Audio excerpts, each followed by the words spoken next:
Love X Revenge. She jumped into the arms of a stranger, not knowing he was a millionaire who would fall in love with her. The evening rain had just begun, soft at first, then sharp and hurried as if the sky itself was rushing somewhere. Emily pressed her thin jacket closer to her chest and quickened her steps along the crowded sidewalk. It was the kind of weather where people lowered their heads and watched only their feet, which was exactly why Emily didn't notice the cyclist racing toward her until it was too late. She stepped back, slipped, lost balance, and her body pitched forward. Strong arms caught her mid-fall. Not just caught, held, steady and warm, like the world had frozen just long enough for someone to save her. Emily gasped, gripping the stranger's shoulders. He was tall, ridiculously tall, and warm despite the cold rain. When she finally forced herself to look up, she found herself staring into gray eyes, calm, focused, and oddly familiar, though she couldn't place why. I'm so sorry.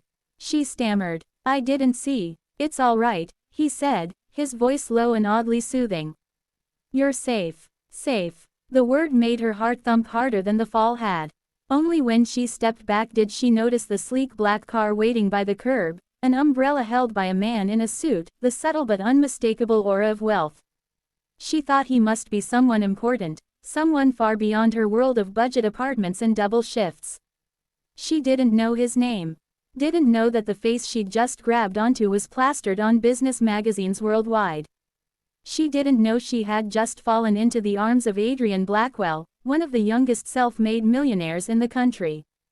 Adrian watched her with a slight tilt of his head, rain dripping off his dark hair. He wasn't used to strangers touching him, much less clinging to him like a lifeline. He also wasn't used to feeling his heartbeat jump because of it. Are you hurt? He asked. No, just embarrassed, she said, cheeks burning. I swear I'm usually coordinated. He allowed himself a small smile, so small his driver probably missed it. I'll take your word for it. She laughed nervously, brushing her hair aside. Thanks, Adrian, he said. Adrian, she repeated softly. I'm Emily. For a moment they just stood there, the world reduced to rain and glances. Emily shifted awkwardly, desperate to escape before she said something else humiliating. Well, I should go. Thank you again. He nodded, but something tugged in him, an impulse he didn't usually entertain. Let me at least walk you to wherever you're headed. It's getting worse. Oh, no, you don't have to. I know, he said simply. But I want to. Emily froze. People didn't usually offer to help her. People didn't usually notice her at all. And something about Adrian, his certainty, his calm, made it hard to refuse. Okay, she said quietly. Just a block down. They walked together under the umbrella his driver handed over.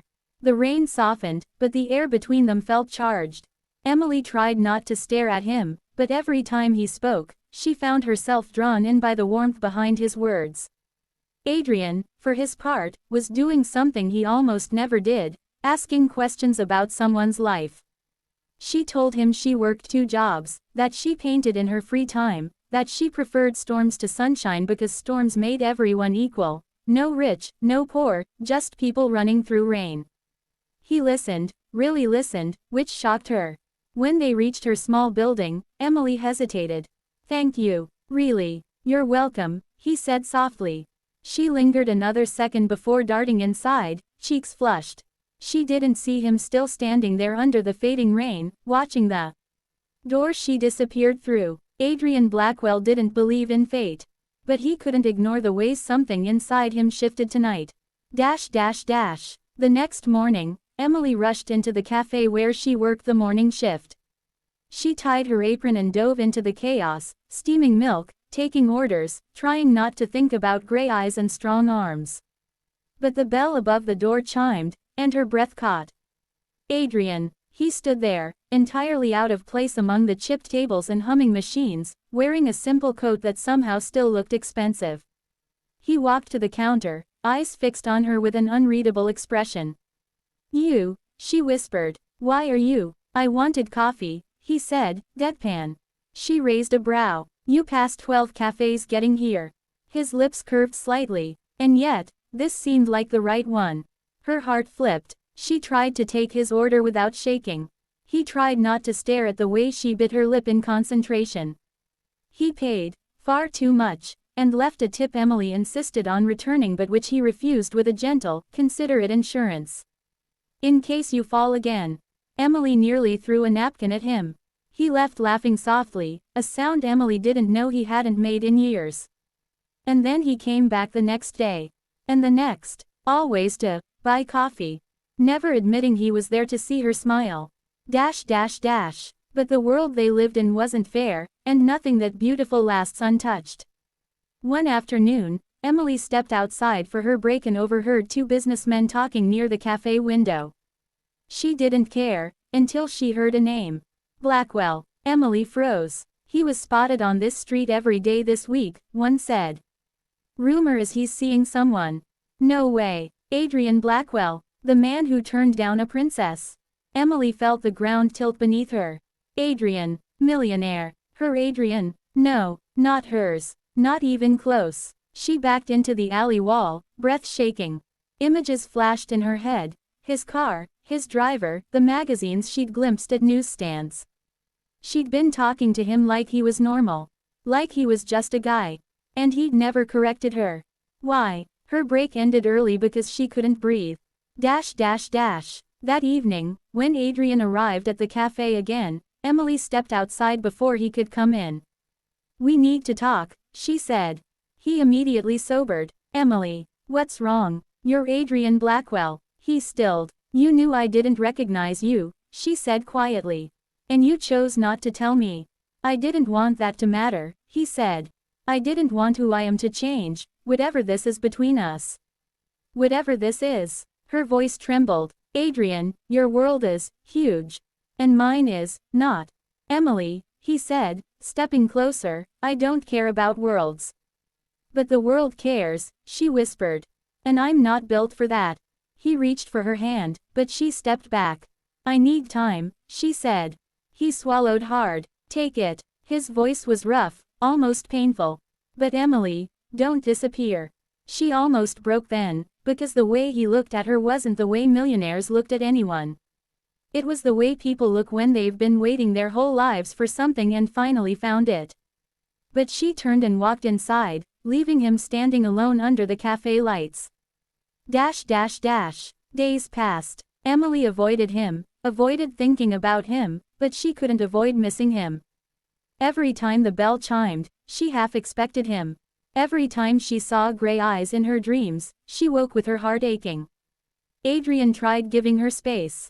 Then he tried giving her distance. But he couldn't give her up.